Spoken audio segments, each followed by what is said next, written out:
Oriane, j'ai pas de retour d'antenne oreillette, tu me feras un top s'il te plaît. Ok.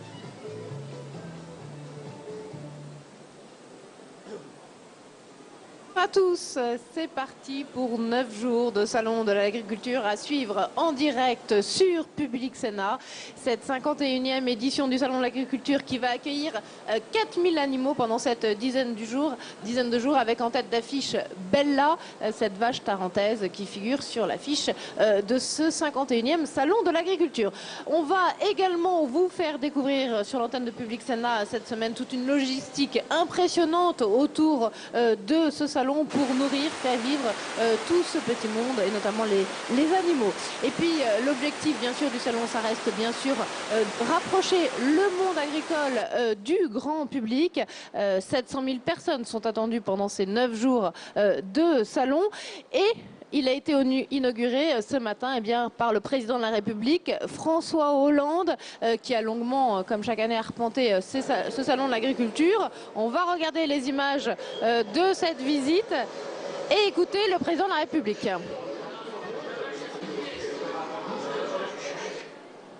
Voilà, et on va écouter le président de la République dans les allées du Salon de l'Agriculture ce matin, François Hollande, qui a notamment parlé d'emploi et d'innovation. On l'écoute. Ce qui fait l'excellence française, c'est sa production. Et moi, je suis là pour prendre un moment effectivement de plaisir et de bonheur parce que je connais ces métiers, ces professions, les éleveurs jusqu'aux bouchers. C'est pas possible, c'est pas possible. Il faut couper tout à l'heure. Mais c'est aussi un enjeu économique. Ce sont des enjeux d'emploi, c'est un enjeu de commerce extérieur, c'est un enjeu aussi de qualité de la vie, de sécurité alimentaire. Donc c'est très important. C'est pour ça qu'il y a autant de monde qui vient au salon. C'est pas simplement pour la fête que ce salon procure pour les yeux, pour le palais, lorsque on consomme. C'est aussi parce que c'est une priorité économique, le pacte de responsabilité. Moi, je viens le défendre aussi avec l'ensemble des filières agricoles, parce qu'on peut y trouver de la compétitivité, on peut y trouver de la sécurité pour les aliments et pour le consommateur, et on peut y trouver de l'emploi. Visite risquée malgré le tir. Ce qui fait l'excellence française, c'est sa production. Et moi, je suis là. Voilà, et Michael Snames, notre journaliste, a suivi ce matin dans les allées du salon la visite du chef de l'État. Michael, qu'est-ce qu'on peut retenir de cette inauguration ce matin ? Ce qu'on peut retenir, Perrine, c'est qu'en tout cas, cette année, il n'a pas été question de record. L'année dernière, le président de la République était resté pas loin de 14 heures au Salon de l'Agriculture. Cette année, il est encore dans les murs, sachez-le, mais il est venu vers 7 heures du matin, donc on peut estimer que sa visite fera à peu près 7-8 heures. Donc, pas question de record, mais aussi pas question de rester dans les bains de foule, comme c'était le cas notamment l'année dernière, où n'hésitez pas à venir serrer les mains des gens, à discuter. Non, cette année, on a privilégié plutôt les réunions, les discussions. Dans son entourage, on nous disait simplement qu'au salon d'agriculture, on vient voir les agriculteurs. Ça peut paraître bête comme ça de dire cela, mais finalement, aujourd'hui, il est plutôt venu voir les spécialistes, notamment des ovins, des céréaliers, et notamment de la filière végétale qui connaît une certaine crise, notamment au sujet de la lavande, par exemple. Il est venu les rencontrer, il est venu discuter, venu dire tout simplement que le gouvernement et Jean-Marc Ayrault étaient à la manœuvre pour les aider et que tout était fait au niveau de la PAC, notamment sur l'Europe, pour leur venir en aide. Alors, il a serré quand même quelques mains, il a pu rendre visite notamment à différents secteurs, il est allé voir tout à l'heure les vaches notamment dans le hall qui est juste à côté de nous. Mais c'était très tôt ce matin, et ce qui a permis aussi à ces troupes d'éviter les bains de foule et les sifflets. Et vous le savez très bien, parce que quand on est à 20% dans l'opinion, c'était pas simple pour le président de la République de préparer ce salon de l'agriculture pour cette année. En tout cas, pour les équipes du président de la République, car pour le président, il est venu comme chaque année, serrer des mains, discuter, parler avec les gens, parler avec les spécialistes. Et c'est ce qu'il voulait. On a pu discuter 2 petites secondes avec lui tout à l'heure. Il nous a dit, pour moi, rien ne change, même à 20% dans l'opinion, je reste tel quel, j'aime le salon, je pourrais y rester des heures, nous a-t-il dit. Mais ce qu'on sait, c'est que dans une demi-heure à peu près, il a prévu de rentrer à l'Élysée. Merci Michael Snames pour cette analyse politique et avec nous en plateau pour revenir sur cette visite de François Hollande et puis pour parler bien sûr des grands enjeux de ce 51e salon de l'agriculture. On a d'abord Xavier Belin, bonjour, président de la FNSEA. Vous avez bien sûr suivi cette visite de François Hollande ce matin, on va y revenir dans quelques instants. Guy Vasseur, bonjour, président des chambres d'agriculture de France. C'est un peu votre dizaine aussi cette année pour ce salon. Et également avec nous, on a Jean-Paul Hébret, Lébrard, le rédacteur en chef de TV Agri Info. Bonjour, fidèle sur le plateau de Public Sénat chaque année pour ce salon de l'agriculture. Et puis, enfin, Marc Dufumier, bonjour. Vous êtes ingénieur agronome et vous venez de publier un livre, 50 idées reçues sur l'agriculture et l'alimentation. Je ne sais pas si on peut le voir sur notre antenne. En tout cas, on aura le temps de voir votre livre tout à l'heure quand vous vous exprimerez. Tout d'abord, Xavier Belin, cette visite de François Hollande, on a entendu le chef de l'État tout à l'heure, il a insisté sur des mots-clés, hein, emploi, compétitivité, innovation, exportation. Ça vous convient ? Oui, parce que c'est nous-mêmes, pour nous-mêmes, des mots que nous utilisons régulièrement. Compétitivité, ça va de soi. L'agriculture française, d'ailleurs, comme l'ensemble de l'économie dans notre pays, souffre d'un déficit de compétitivité. Recherche, innovation, c'est fondamental. Et aujourd'hui, on a un peu tendance à opposer parfois qualité, environnement, recherche, innovation. Non, la recherche et l'innovation doivent être au service justement de la qualité et de l'écologie, mais également au service de la performance. Et puis, un mot quand même sur l'une des dimensions qui a soutenu le président de la République ce matin, c'est le rôle de l'agriculture dans la balance commerciale française.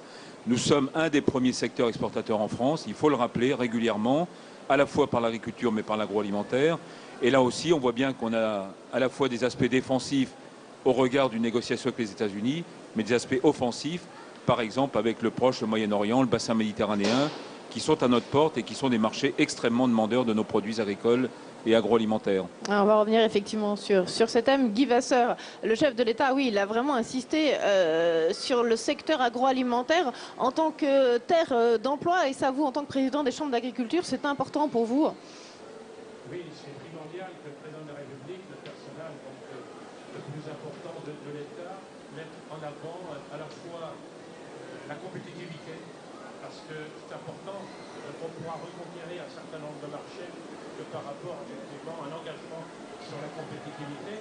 Il a mis en avant la simplification, il a mis en avant la recherche et l'innovation, donc des points importants qui peuvent nous faire gagner de la compétitivité d'une part, sans aller au détriment de la prise en compte, évidemment, de la qualité des productions d'une part et de la préoccupation environnementale d'autre part. Jean-Paul Lébrard, ici, le Salon de l'agriculture, c'est un peu la vitrine de l'agriculture qui va bien, mais il y a quand même aussi des choses qui ne vont pas forcément très bien. Il y a des souffrances, il y a aussi des consommateurs qui sont méfiants et toujours plus exigeants. Alors c'est vrai qu'aujourd'hui les consommateurs ont des exigences, que les technologies permettent d'ailleurs d'apporter en matière de traçabilité des réponses. Alors c'est vrai qu'on parle beaucoup de la visite ce matin de François Hollande. Il y a sur le plan politique un tournant qui est important, me semble-t-il. Le président de la République a très clairement ouvert la porte à l'étude des biotechnologies végétales et des OGM. Et ça, c'est un véritable tournant. Et c'est certainement le temps fort de la visite de ce matin, ouvrant vers l'innovation dans le domaine agricole. Et concrètement, ça va changer quoi alors dans les prochaines semaines? Parce que ce débat sur les OGM, il a beaucoup ressurgi ces derniers jours, notamment au Sénat, hein, avec le rejet de la proposition de loi d'un sénateur socialiste. Exactement. Je pense que le président de la République a fait une ouverture au débat sur les OGM, alors que par ailleurs, le ministre de l'Agriculture avait plutôt des positions plutôt, on va dire, opposées aux OGM, quoique ouvertes ces dernières semaines au débat dans ce domaine, et qu'en parallèle, il y a effectivement cette loi qui vise à appliquer un moratoire sur les OGM. Donc ça veut dire qu'il y a une prise... ou pas moratoire, pour que les gens comprennent bien ce qui va se passer alors sur les OGM, suite à la visite ce matin du chef de l'État? Ça veut dire que jusqu'à présent, au niveau français, on avait une position que l'on ne cessait d'affirmer, malgré des positions européennes qui étaient différentes, en essayant effectivement d'amener d'autres pays européens, et c'était le discours de Stéphane Le Foll dans ce sens, mais que concrètement le président de la République disant il faut ouvrir le débat, je pense qu'il y a eu ce matin un tournant important dans l'approche de ce problème.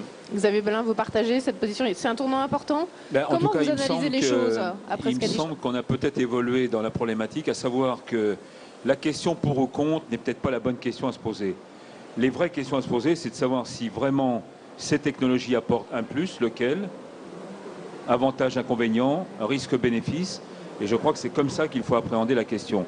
Ce qu'a dit le président, et je complète la réponse de Jean-Paul Lébrard, c'est qu'au fond, il a pris conscience que nous étions à la fois dans un domaine très concurrentiel et que nos voisins ne nous attendent pas, mais que deuxièmement, peut-être son voyage aux États-Unis, notamment dans la Silicon Valley, lui a ouvert les yeux sur ce que la recherche, l'innovation pouvaient apporter, en particulier dans le domaine agricole.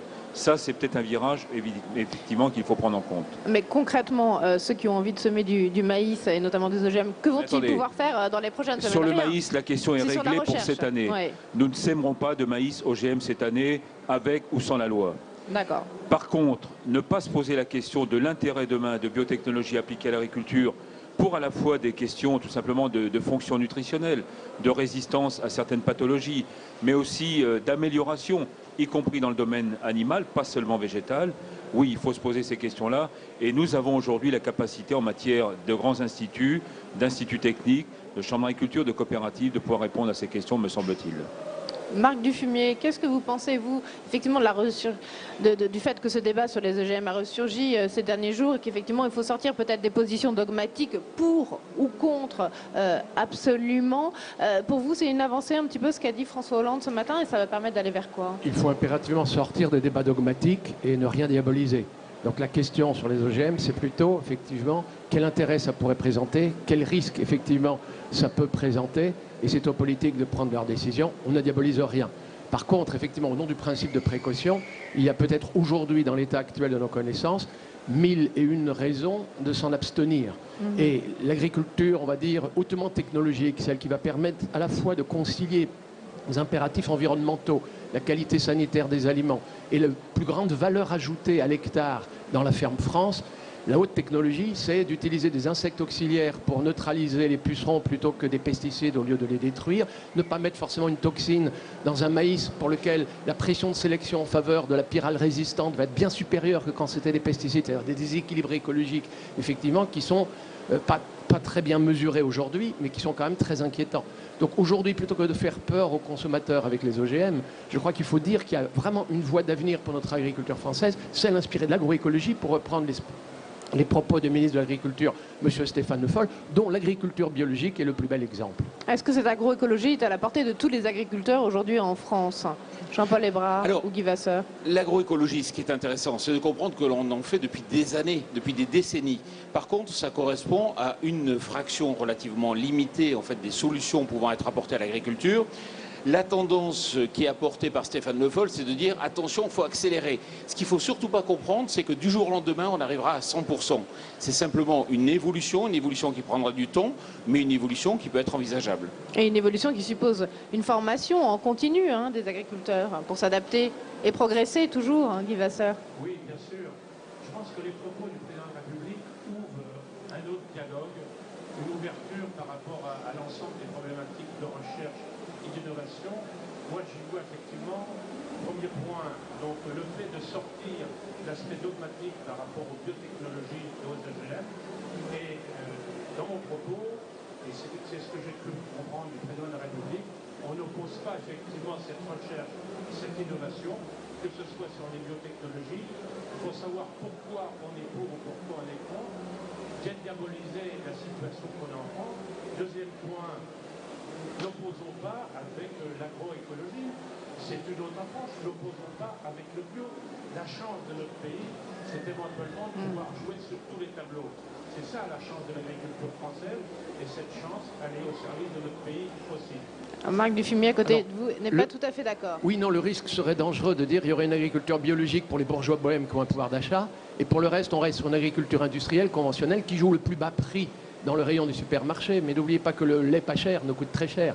On paye des impôts pour retirer les algues vertes, on retire des impôts pour potabiliser l'eau. Donc c'est toute la nation qui va devoir opérer ce virage. Je partage l'idée que c'est une transition. Techniquement, je crois qu'il faut le dire pour les agriculteurs, c'est une vraie révolution. Mais ce n'est pas un grand soir. Changer de modèle d'agriculture, d'une agriculture industrielle qui a visé le prix le plus bas sur le rayon du supermarché, avec une agriculture qui nous fournit la plus grande qualité sanitaire des aliments, la plus grande qualité environnementale, la plus grande valeur ajoutée à l'hectare en France, c'est-à-dire la ferme France. Regagner en compétitivité, pour reprendre l'expression de M. Xavier Belin tout à l'heure, c'est effectivement mettre plus de protéines en France, c'est-à-dire reconquérir une plus grande indépendance protéine. Nous sommes dépendants pour les 2/3 de l'importation de soja, tourteaux de soja transgénique de surcroît en provenance des États-Unis. C'est aussi pour le bio, moins importer de bio. La consommation bio a plus que doublé au cours des 5 dernières années, et le résultat, c'est que nous importons de plus en plus. Donc nous sommes en train de perdre des parts de marché sur l'agriculture moderne et savante de demain. Ce serait franchement dommageable. Est-ce que vous avez l'impression, Xavier Belin, que c'est un message d'apaisement finalement qu'a délivré François Hollande ce matin? vis-à-vis des agriculteurs Oui, enfin, il est aussi dans son rôle de chef de l'État. et vis-à-vis de la FNSEA. Non, là-dessus, c'est pas le sujet. On a tenu hier d'ailleurs des états généraux sur toute une journée avec plusieurs thématiques qui a rassemblé les grandes organisations professionnelles de ce pays. Le message, c'était le même. C'est pas d'opposer les gens. Moi, je suis un peu fatigué depuis des années où systématiquement on oppose le bioconventionnel, l'éleveur au céréalier, le circuit court à la filière longue. Enfin, tout ça n'a pas de sens. Ce qui a été dit ce matin, c'est notre propos. L'agriculture française, elle a une grande caractéristique, c'est une grande chance, c'est sa diversité de terroirs, de production, de systèmes de production. Il faut jouer sur tout ça. Qu'est-ce qui peut nous différencier demain par rapport à des marchés qui sont devenus très concurrentiels? Le savoir-faire, la qualité, le territoire, nos AOC, nos IGP, notre agriculture biologique. Tout ça, évidemment, c'est facteur de différenciation. Il y a quand même des sujets de fond sur lesquels on doit s'interroger. Comment se fait-il que nous soyons plus chers que nos voisins pour des mêmes produits? Pourquoi se fait-il que nous ayons une réglementation en France qui soit souvent beaucoup plus élevée que nos voisins européens? Voilà des questions très concrètes auxquelles ce matin, oui, le président, alors je ne sais pas s'il a voulu jouer l'apaisement, en tout cas il a envoyé des signaux très oui, clairs. quand même. Il a envoyé des signaux très clairs. Relisez l'interview qu'il a donnée hier, tout y est. Quand il dit ne surtransposons pas, oui, ne surtransposons pas un certain nombre de directives communautaires, on dit d'accord. Quand il dit mettons l'accent sur justement plus de moyens en matière de recherche et d'innovation, on dit d'accord. Quand il dit n'ayons pas honte d'être aussi un pays exportateur, nous disons d'accord. Mais ça, ce sont des paroles. Après, vous attendez des actes, des engagements concrets. Non, ça passe notamment par le projet de loi qui est défendu par Stéphane Le Foll. Ce que j'ai dit au président comme au ministre hier, si vous étiez à la tête d'une entreprise, vous en seriez le patron. Un patron, ça donne des consignes pour qu'elles soient exécutées. Nous attendons maintenant que les propositions du président de la République, son pacte de responsabilité, se transforment en actes et en décisions. Jean-Paul Hébrard. Alors, quand vous disiez justement, il faut que ces mesures, ces consignes, ces directions soient appliquées, on regarde un peu dans le passé. Si on regarde la simplification, ça fait des décennies qu'on en parle pour les agriculteurs et peu de choses ont été faites. Je ne sais pas si on peut dire beaucoup ou peu, mais effectivement très peu. Or ça, on a l'impression que ce n'est pas des charges qui vont coûter cher à l'État, au budget de la nation. C'est des choses qui sont assez simples. Encore faut-il que le message sur le plan politique... Là, il semble y avoir une vraie volonté politique en termes de simplification administrative. Mais il doit descendre jusqu'en bas de la pyramide. Et c'est là où, effectivement, il y a des fois des pertes de charges. Guy Vasseur, vous vouliez également réagir sur ce point?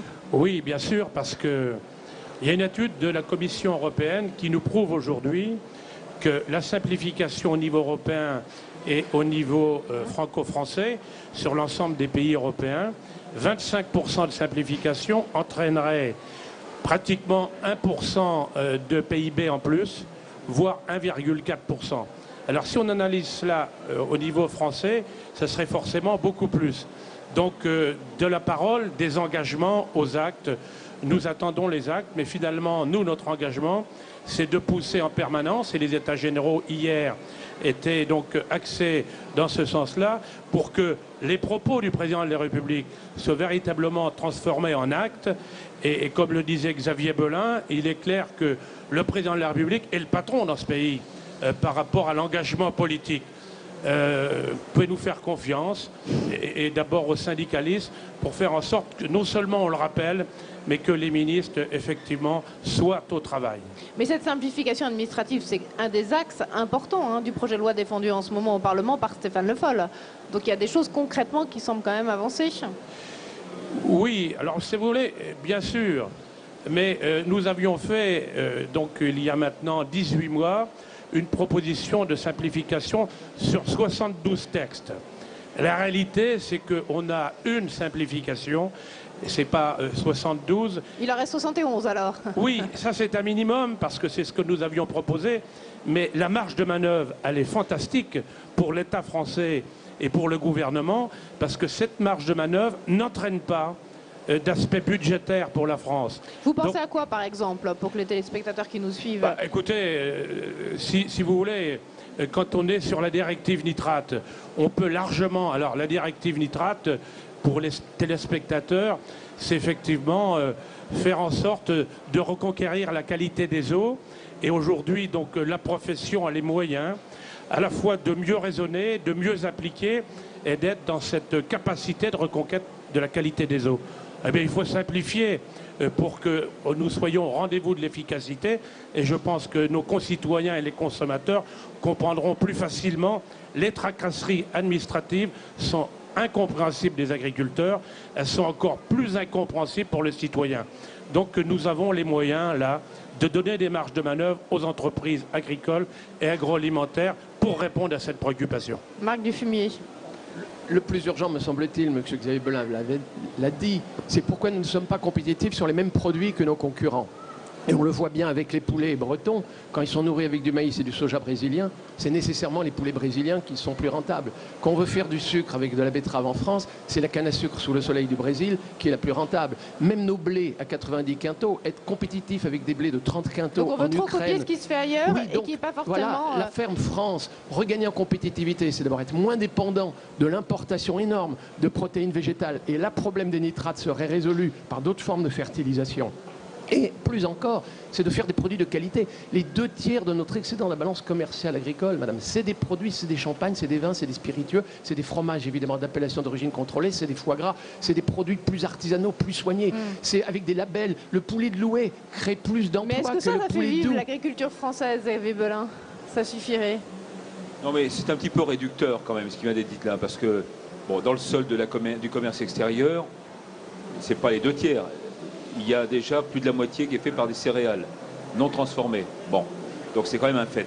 Non, ce que je voudrais dire quand même, c'est qu'il faut avoir à la fois d'ambition, mais de l'ambition qu'on peut traiter à plusieurs niveaux, international, européen, national. Ce que nous disons aujourd'hui à nos ministres, regardons déjà ce qui est d'initiative nationale. Il y a beaucoup à faire. Je prends 2 exemples. Vous voulez construire un bâtiment d'élevage aujourd'hui, durée d'instruction 24 à 36 mois. Vous voulez construire un méthaniseur qui devient aujourd'hui un des objectifs du ministre. Il en veut 1000 d'ici 2020, tant mieux. 3 ans, 3 ans et demi de délai d'instruction. Enfin, attendez, il faut qu'on arrête. Comment se fait-il qu'on ait tous ces délais dans ce pays? C'est pour ça que nous demandons d'ailleurs à adosser au principe de précaution dans la Constitution un principe d'innovation. Aujourd'hui, au nom du principe de précaution en France, dès qu'on bouge le petit doigt, vous avez aussitôt une kyrielle de réglementation, sans parler évidemment de tout un environnement associatif, ONG et autres, qui nous empêche de faire finalement le développement auquel on peut prétendre. Donc voilà, il faut déjà bouger sur notre propre territoire et on réglera un certain nombre de questions, on amènera du développement. Jean-Paul Lebrun. Oui, surtout que simplifier, ça ne veut pas dire forcément laisser libre cours à tous les excès. Ça veut dire qu'on peut... C'est la question que j'allais vous poser, effectivement. Voilà. On peut simplifier pour être plus réactif et on peut être très sévère en matière de contrôle. Ça veut dire que ce que demande aujourd'hui le monde agricole, c'est de pouvoir évoluer, être réactif parce qu'on est dans un marché mondial qui est assez réactif. Mais s'il faut contrôler et sanctionner, effectivement, tous les contrevenants peuvent être durement sanctionnés. Guy Vasseur. Oui, et pour m'inscrire un peu en faux par rapport à ce que vient de dire Marc Dufumier, on peut toujours citer les pays lointains, le Brésil, etc. Aujourd'hui, les problèmes de compétitivité sont bien sûr avec ces pays-là, mais d'abord avec nos partenaires et collègues européens. Ce qui prouve bien qu'il y a effectivement des différences dans l'application des normes européennes et que notre pays en rajoute ou en surajoute. Alors, ce n'est pas le cas depuis 18 mois. Néanmoins, ça a été le cas. Et il faut revisiter toutes ces surtranspositions et qui ont été menées sur les directives européennes. Aujourd'hui, les premières concurrences viennent effectivement des pays qui sont nos pays voisins, l'Allemagne. Donc il y a un certain nombre de points que nous connaissons et c'est à partir de ces points que les marges de manœuvre franco-françaises sont importantes et qu'elles ne coûteront rien au budget effectivement de la France. Alors il ne s'agit pas de tourner le dos aux aspects de sécurité, y compris par rapport aux problématiques environnementales. Chez nos voisins, il y en a un peu plus lointain qui s'appelle la République tchèque, la Roumanie, la Bulgarie et autres, où les rendements pour l'instant sont dérisoires et où les exploitations font plusieurs milliers d'hectares. Pourquoi y a-t-il des céréaliers français qui s'agrandissent en Roumanie aujourd'hui? Ce n'est pas seulement pour les primes à l'hectare, c'est que les gains de productivité là-bas seront bien moins coûteux que chez nous. Pour faire des produits un peu à grande échelle, la France des multiples terroirs, Elle n'a aucun avantage comparatif. Et moi, je crois qu'il faut le dire à temps aux agriculteurs. Quand on a dit à des agriculteurs que les poulets qui sont en difficulté aujourd'hui avaient quelconque avenir sur le marché mondial, nous le savions depuis 20 ans. Les économistes le disaient depuis 20 ans que ça n'avait aucun avenir. Et voilà le désarroi, les bonnets rouges en Bretagne, de voir qu'ils se sont lancés sur des filières qui finalement, si on fait vraiment, et on avait fait ces analyses il y a déjà une quinzaine d'années, étaient sans avenir. C'est bien des produits de terroir à haute technologie, de biologique, d'agroécologie. Et là, c'est savant, utiliser des insectes auxiliaires pour lutter contre les pucerons des ravageurs, c'est extrêmement savant. Et c'est vers ça qu'il nous faut tourner. C'est ça le devenir de la ferme France. Alors, on va poursuivre dans quelques instants notre discussion, notre débat. On va revoir quelques images de la visite tout à l'heure de François Hollande qui inaugurait donc ce salon de l'agriculture. Il était notamment tout à l'heure sur le stand de la Drôme. On regarde ces images. Bon, Monsieur le Président, quelques produits locaux. Un croque-monsieur aux truffes, de la pomme de terre écrasée aux truffes et un ermitage blanc. Ça permet de voir les choses de façon très positive. Oui, la puriculture est en train de se développer, même si ça reste une production avec un haut niveau de recherche et de technologie. On l'oublie souvent, mais la truffe, c'est vraiment une production qui appelle beaucoup de renouvellement et d'intelligence. Mercredi d'ailleurs, on a de plus en plus, on a réactivé des productions avec l'INRA. Et ça, c'est très, très important. mercredi, le ministre de l'Agriculture signe une convention avec la Fédération nationale des trufficulteurs, justement pour relancer. Monsieur le Président, l'année dernière, nous vous avions offert un olivier, je crois, qui a été planté. Et cette année, un peu de lavande. On va planter aussi, mais je ne suis pas sûr que... Non, mais c'est pas pour planter. C'est simplement un symbole, simplement pour dire que ça a été évoqué tout à l'heure. Non, mais c'est très important. Il y a un certain nombre de contraintes. C'est aussi l'agriculture. Voilà. Et nos territoires du Sud, sans lavande, c'est moins de touristes, c'est moins de tout ça. Donc il y a un petit sujet, votre ministre le connaît, et je pense qu'il faut le regarder. Mais voilà, c'est symbolique, quelques lavandes. Les plantes à parfum aromatique, et la truffe, nous exportons. Monsieur le Président, merci beaucoup d'être passé sur le centre de la Drôme. Merci, ça me fait plaisir. Voilà, conjuguer truffe et lavande, c'était le passage tout à l'heure de François Hollande sur le stand de la Drôme. On l'a vu avec le président du Conseil général de la Drôme, qui est aussi sénateur, Didier Guillaume. Pour reparler un petit peu compétitivité de l'agriculture, Jean-Paul Hébras, est-ce qu'on peut conjuguer facilement aujourd'hui performance économique et respect de l'environnement et écologie ?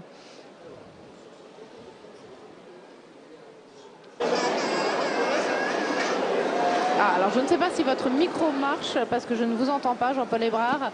Voilà, Xavier Belin va vous prêter son micro. Je pense qu'aujourd'hui, pour répondre à votre question, effectivement, il y a des solutions pour à la fois conjuguer compétitivité et respect de l'environnement. Et ces solutions, elles viennent des technologies, comme souvent d'ailleurs en médecine ou dans d'autres secteurs d'activité.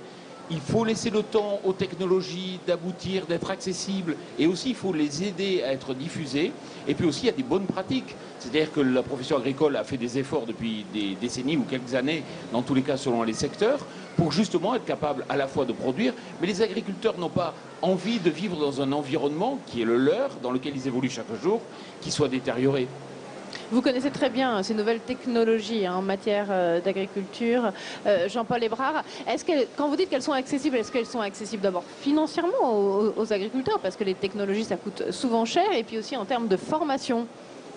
Alors ce qui est intéressant, vous savez qu'on suit beaucoup tout ce qui est nouvelles technologies, et ce qu'on se rend compte, c'est qu'aujourd'hui, il y a des technologies comme des petits robots qui arrivent dans les exploitations, qui sont des petits robots qui ont pour seule électronique un iPad. C'est parce que ces téléphones portables, ces iPads se sont développés à l'échelle mondiale, donc à la fois les performances se sont améliorées, à la fois les coûts d'accès à ces technologies ont baissé, qu'aujourd'hui on est capable d'avoir, alors quand je dis aujourd'hui, c'est peut-être dans 1 an, 2 ans, 3 ans, 4 ans, 10 ans, des petits robots qui sont capables, par exemple, de labourer dans certaines cultures légumières l'interrang sans forcément avoir besoin à recourir à des produits phytosanitaires. Donc oui, ça évolue et oui, il faut laisser le temps. Est-ce que chaque agriculteur peut s'offrir ça? Oui, c'est vrai.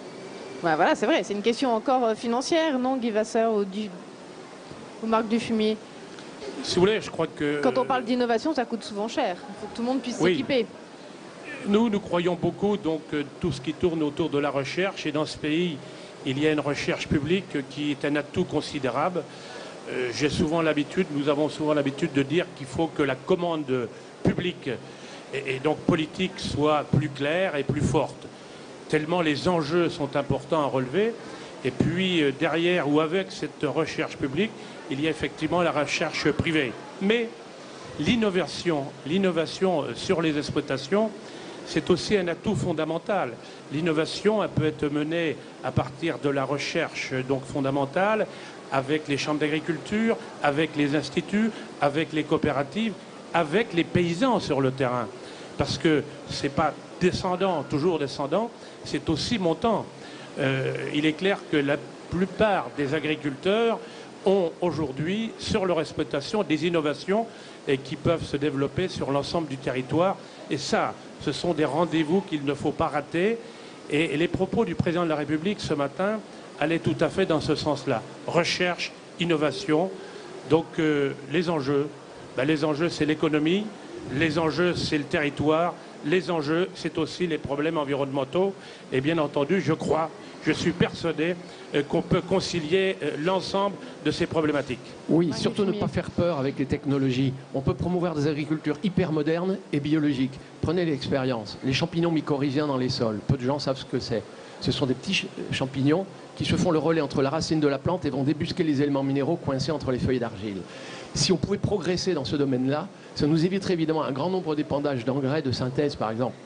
Et ça nous permettrait d'éviter. Mais le problème de ces champignons mycorhiziens qu'on trouve dans le sol et qui ont une très grande utilité et pour lesquels on peut énormément progresser pour diminuer nos coûts, pour accroître la valeur ajoutée à l'hectare, la qualité de nos produits, si vous commencez à mettre un fongicide pour soigner une culture qui a un champignon pathogène et que vous tuez le champignon mycorhizien, c'est raté. Vous ne mettez pas à profit les potentialités productives de chacun de nos écosystèmes. Donc c'est les technologies, bien sûr, il faut surtout progresser, mais surtout ne pas se tromper de technologie et surtout, alors par contre, si on veut aussi une agriculture intensive en emploi, ne pas remplacer les gens par des machines pour faire en sorte qu'il y ait un agriculteur qui restera productif et 3 autres au chômage, sans emploi, sans rien produire. Là, la ferme France y perdrait.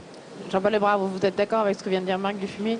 Oui, sur l'aspect du choix d'un type d'agriculture, mais c'est dans la diversité que le modèle agricole doit s'imposer. C'est-à-dire qu'effectivement, il y a des produits qui sont adaptés à des marchés à haute valeur ajoutée. Et puis d'un autre côté, la France a fait quand même le choix d'être un exportateur mondial, d'être présent face à d'autres pays qui, eux, utilisent des technologies, des machines, des traitements. Et là-dessus, dans une situation où le chômage est quand même très très important, c'est vrai qu'il faut quand même trouver et penser la compétitivité. Ce qui est intéressant, c'est de voir, et on peut l'illustrer au travers de la production laitière. Par exemple, vous avez le schéma du Beaufort. Le prix de la tonne de lait est peut-être de 600 ou 660 euros la tonne. Donc on a un prix du lait qui est très bien valorisé, parce que le lait est vendu en circuit court. Mais dans le Beaufort, il y a possibilité de trouver des skieurs, des touristes à qui on peut vendre. Est-ce que pour d'autres producteurs laitiers dans d'autres zones où il n'y a pas le marché à proximité, on ne peut pas transposer tous les schémas partout en France ? Puisque vous parlez du lait, Jean-Paul Lebrun, Xavier Belin, est-ce qu'il y a eu des engagements ce matin du chef de l'État concernant le prix du lait ? C'est pas forcément de sa responsabilité. Non. Non, il peut donner un certain nombre d'orientations et en tout cas, politique. Exprimer son point de vue. Il était attendu d'ailleurs sur ce sujet-là au niveau des stands des vaches laitières. Pourquoi ? Parce qu'aujourd'hui, il y a un différentiel d'à peu près 10% par rapport à ce qui est constaté en termes de prix chez nos voisins européens. Donc vous voyez là que quand on dit compétitivité d'un côté sur les charges, mais si en plus sur les prix on a un différentiel qui n'est pas en notre faveur, les taux se resserrent quand même difficilement. Moi, je crois qu'il faut retenir 2 choses importantes de notre débat. Une, c'est qu'on sort peut-être enfin du tout réglementaire pour aller vers des schémas beaucoup plus participatifs et en termes de co-responsabilité. Qu'est-ce que vous appelez des schémas participatifs ? Eh bien, ça veut dire que chaque acteur dans la chaîne alimentaire est responsable de son domaine. Et qu'on n'a pas besoin forcément d'empiler des réglementations. Ça semblerait normal, c'est pas le cas aujourd'hui que chacun soit responsable de son domaine. Qu'est-ce qu'on a fait depuis 10 ou 15 ans ? On a empilé des réglementations, les unes par-dessus les autres, qui parfois d'ailleurs se contredisent entre elles. Aujourd'hui, le message, c'est plus celui-là. Faisons confiance à la fois aux acteurs, à la connaissance, à l'expertise, au savoir, à la recherche, à l'innovation. Et deuxième chose, c'est ce que vient de dire Jean-Paul Lebrun, sur lequel il faut insister en permanence.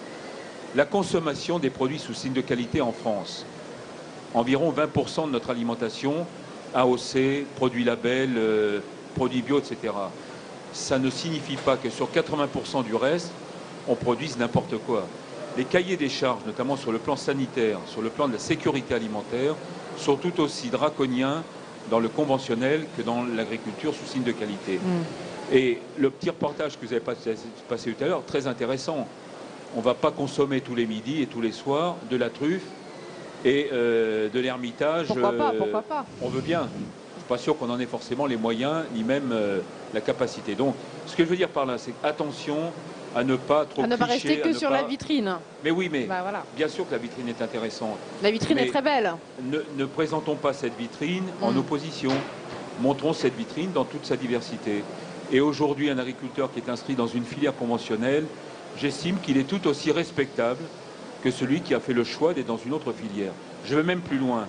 Si nous voulons défendre demain nos produits sous signe de qualité, il faudra absolument s'assurer que celles et ceux qui en vivent aujourd'hui puissent continuer à bien valoriser ces productions-là. Si demain, on avait un transfert massif d'une agriculture conventionnelle vers une agriculture dite sous signe de qualité, on écroulera la valeur ajoutée tirée de ces produits sous signe de qualité. Donc tout ça doit faire partie d'une approche très globale et très cohérente surtout.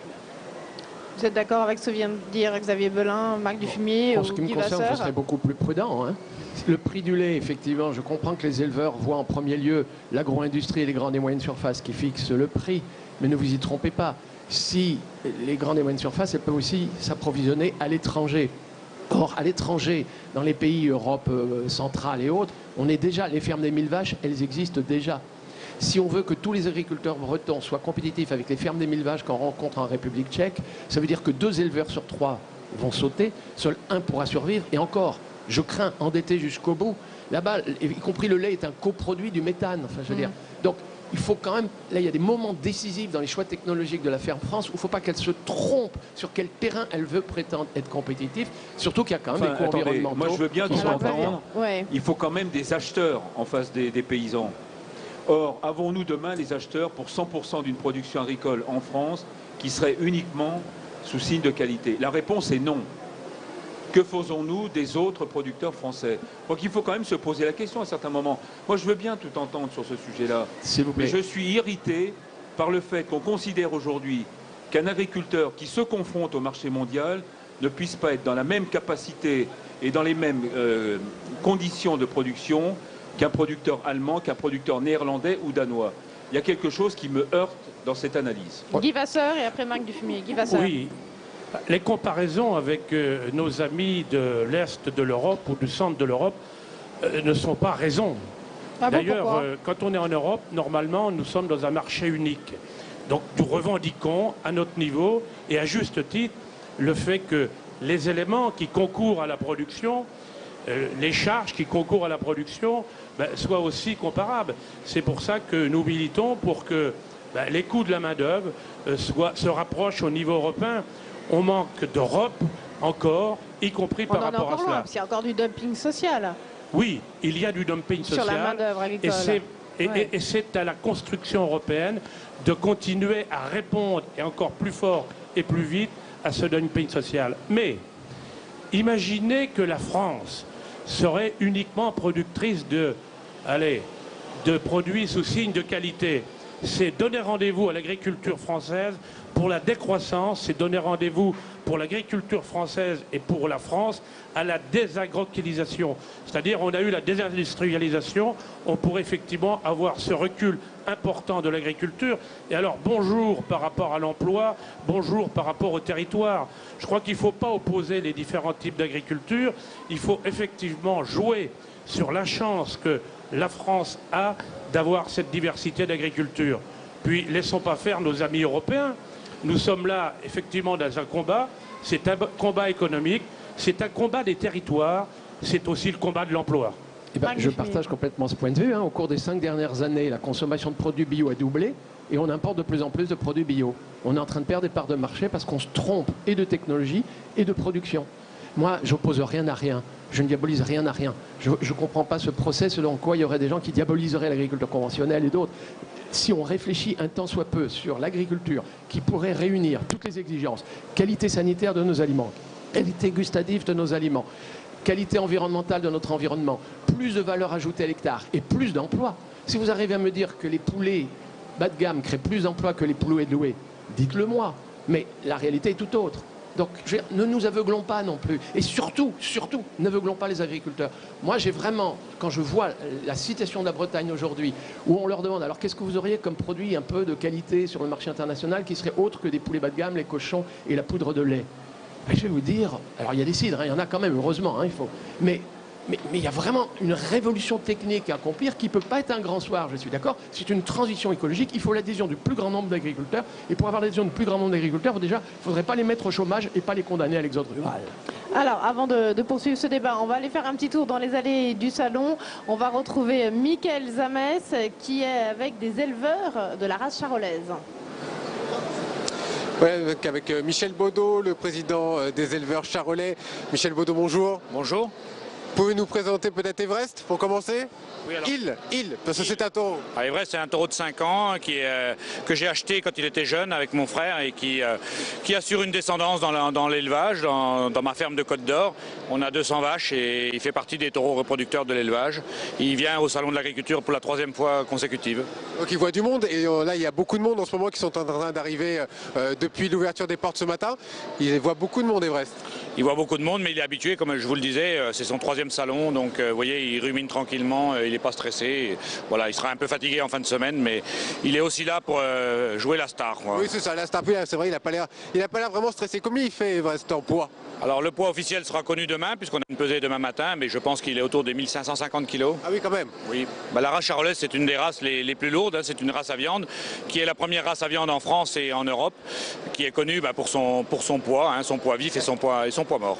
Si on va un petit peu parler du fond de cette année, en tout cas pour ce salon de l'agriculture, quelles sont vos attentes, vous spécifiquement, président des éleveurs de Charolais? Alors nos attentes, elles sont à 2 niveaux évidemment, ou je dirais même à 3 niveaux. En tant qu'éleveur, je serais content d'avoir un prix et puis de mettre le travail de mon élevage, de faire valoir ce travail-là et d'avoir de bons retours publicitaires pour l'élevage. En tant que Charolais, toujours se confronter aux autres races et faire voir qu'on est peut-être la meilleure race et sans doute la meilleure race, donc il faut le démontrer de temps en temps. Puis en tant qu'agriculteur, tout simplement, on est aujourd'hui en pleine négociation de nouvelles PAC. Et forcément, c'est le principal problème, ça, la PAC. C'est sûrement le principal problème. Parce que politique agricole commune. Oui, au quotidien, c'est ce qui nous fait tenir dans les exploitations, dans des zones intermédiaires un peu difficiles.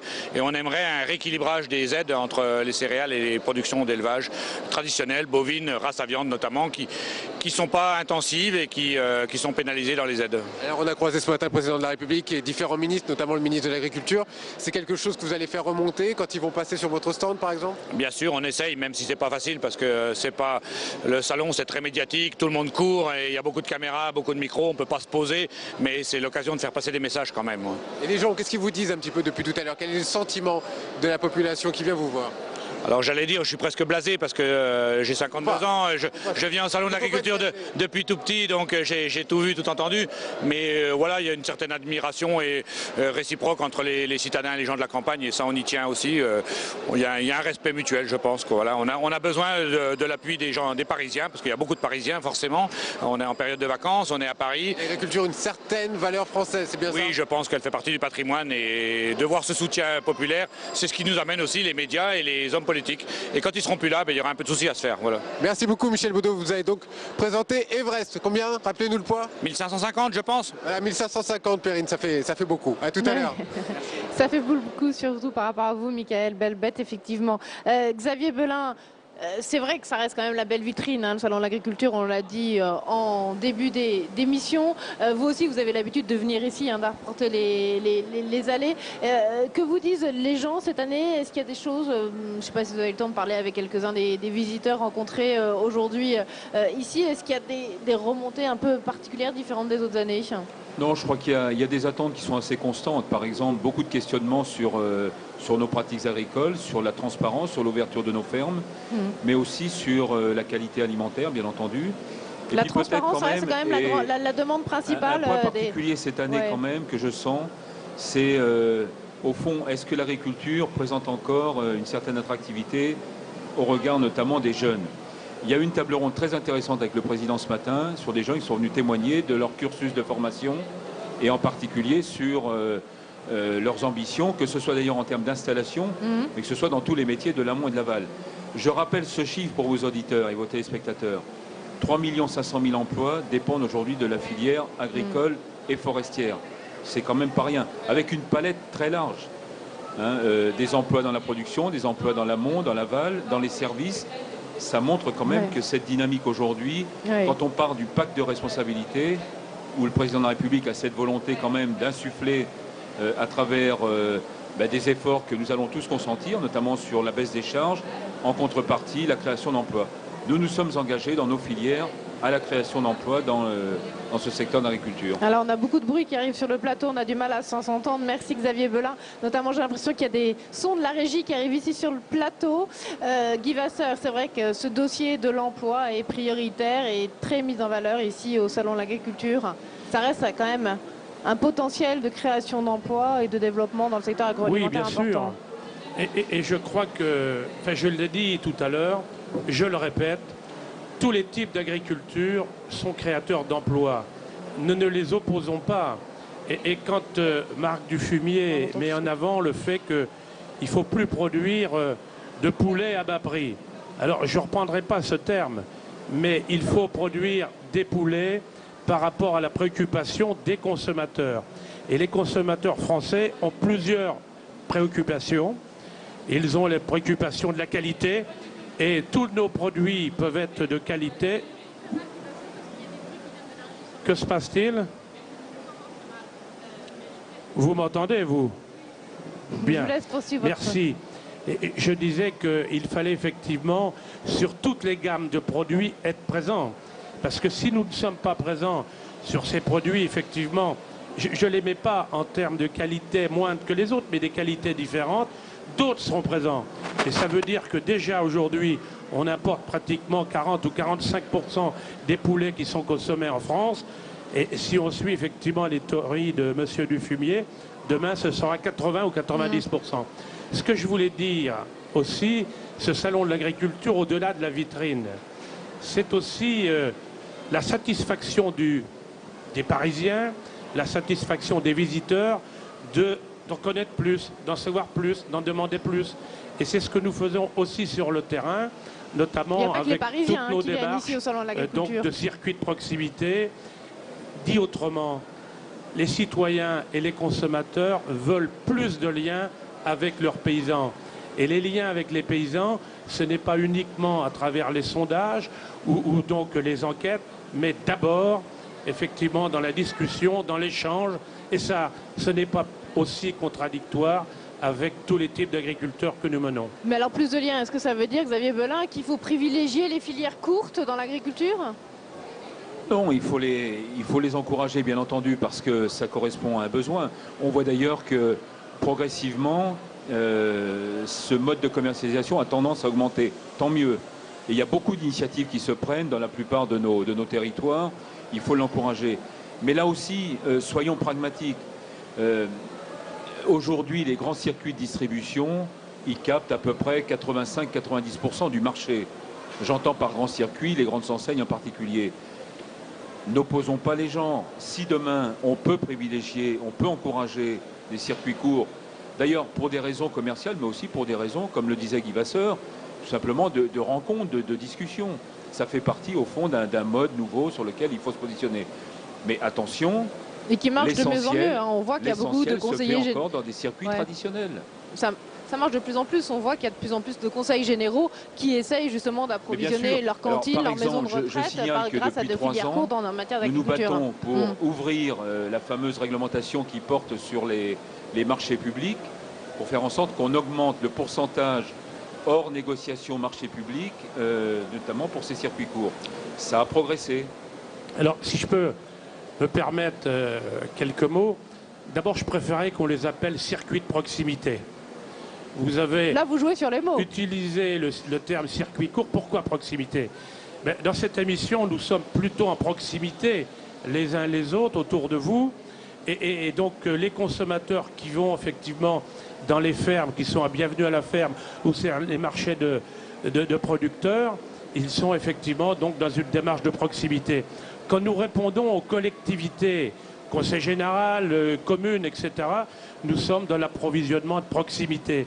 Et ce terme proximité est un lien fondamental, important, entre le consommateur, le citoyen et le producteur.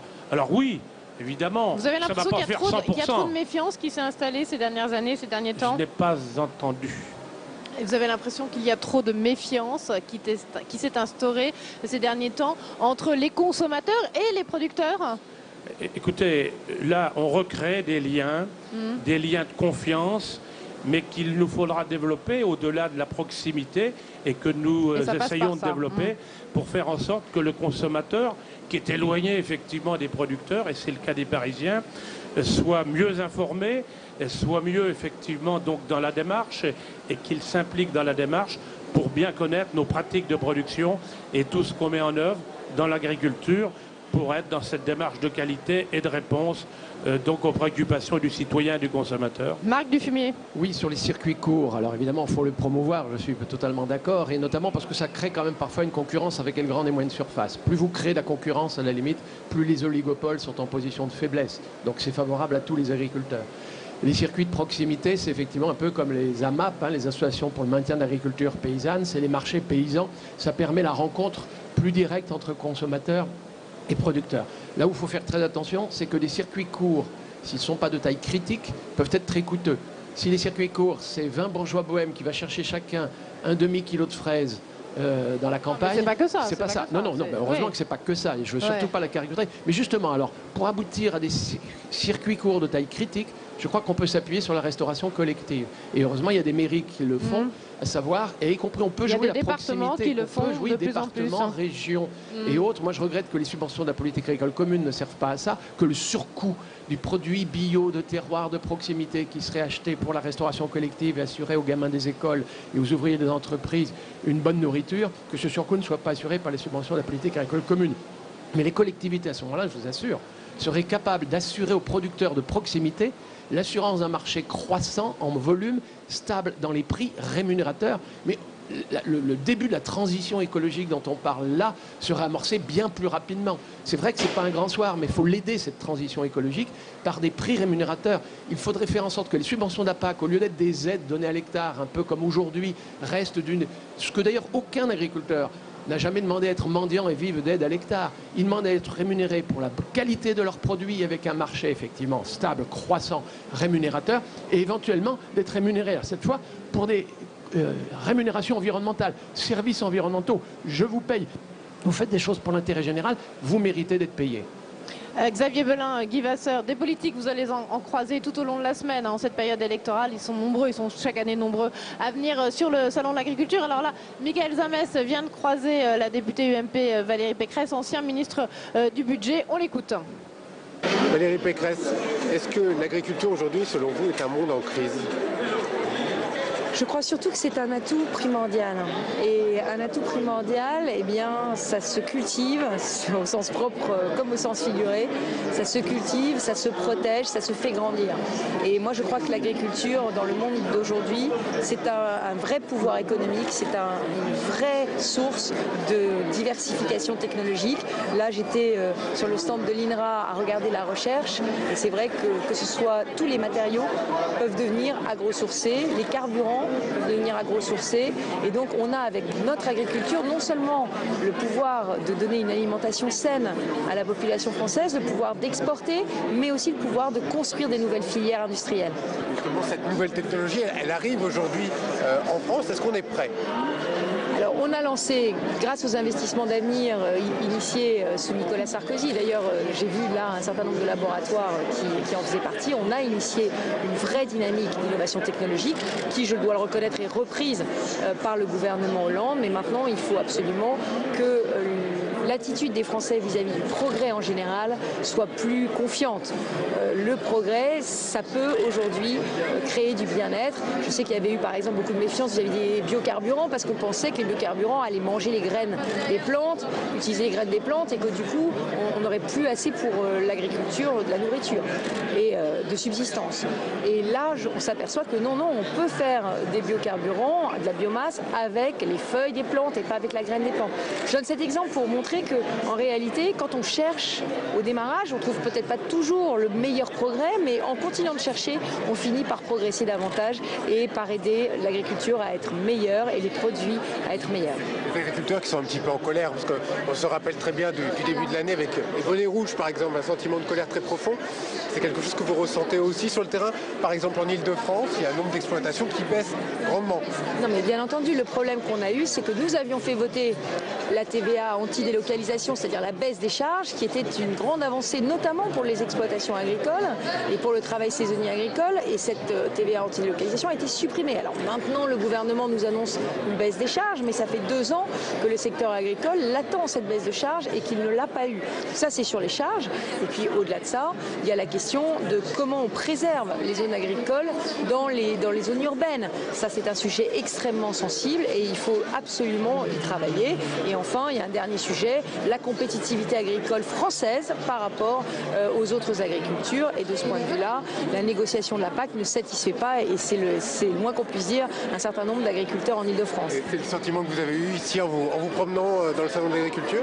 Non, aujourd'hui, j'ai trouvé que l'ambiance était très bonne enfant. Là, les agriculteurs sont des producteurs, ils sont là pour présenter leurs produits, ils sont là pour faire la promotion d'une agriculture qui crée, qui innove. Pas le temps de parler de ce qui ne va pas, finalement. J'ai pas trouvé que c'était le moment. En revanche, comme j'ai beaucoup travaillé sur la loi d'avenir agricole, notamment sur l'agriculture périurbaine, c'est vrai que les agriculteurs étaient venus à ce moment-là porter un peu leur cahier de doléances en disant « Nous voulons une agriculture française compétitive, nous voulons une agriculture française qui rayonne ». Et ça, c'est vraiment un projet qu'il faut qu'on porte, tout Français confondu, parce que sans l'agriculture, la France n'est plus la France. Merci beaucoup Valérie Pécresse et bonne suite de visite au salon. Merci. Voilà donc Valérie Pécresse au micro de Mickaël Zamès. Valérie Pécresse rencontrait donc dans les allées de ce salon tous les politiques qui vont se succéder pendant ces 9 jours de salon. Évidemment, dans une période électorale, ça compte toujours. Un point dont on n'en a pas parlé, Xavier Belin, Guy Vasseur, Marc Dufumier, c'est les négociations autour de l'accord de libre-échange entre l'Europe et l'Amérique du Nord. Ça changerait quoi pour notre agriculture? Est-ce que vous avez des craintes ou des espérances? Oui, clairement. Clairement, parce que maintenant, le sujet n'est plus vraiment commercial. Vous savez, dans le passé, on avait beaucoup de difficultés sur les droits de douane, sur les contingents d'importation. Ce qui se négocie avec les États-Unis, c'est autre chose. Et là, je pense qu'on sera d'accord avec Marc Dufumier. C'est finalement une sorte d'identité, de culture alimentaire qui est en jeu. On a vraiment deux conceptions radicalement différentes de l'alimentation et surtout de la manière de s'alimenter en Europe, en France en particulier, et aux États-Unis. Avec cet accord de libre-échange, vous avez peur de voir finalement se déverser. On en a beaucoup parlé avec le président de la République ce matin. On a attiré son attention parce qu'encore une fois, il a dû beaucoup en parler lui-même avec le président Obama. C'est ce qu'il nous a dit, mais il n'empêche qu'il faudra être très vigilant. Pourquoi? Parce que ce que nous défendons ici, c'est quoi? C'est des cahiers des charges tout au long de la chaîne alimentaire. Le producteur, le collecteur, le transformateur, le distributeur. Aux États-Unis, c'est pas ça. Ce qui compte, c'est que le produit qu'on va mettre en circulation, il soit indemne de tout germe, de toute bactérie. Bref, on trempe la carcasse de poulet dans un bain de chlore pour le rendre complètement, sanitairement indemne. C'est pas ce que nous voulons en France et en Europe. Donc, il faudra là-dessus être très vigilant. Ça veut bien dire que ce n'est pas uniquement des questions commerciales. Vous en avez beaucoup parlé avec François Hollande ce matin. Oui. Il vous a rassuré? Il vous a donné quelques indications? En tout cas, il nous a dit qu'il avait défendu l'exception culturelle pour la France et pour l'Europe. Et on lui a demandé de défendre une sorte d'exception agriculturelle, sans faire de jeu de mots. Et alors, il s'est engagé là-dessus? Oui, en disant qu'il voulait justement accélérer la négociation pour d'abord traiter les points de difficulté, les points de conflit. L'agriculture et l'alimentation en faisant partie.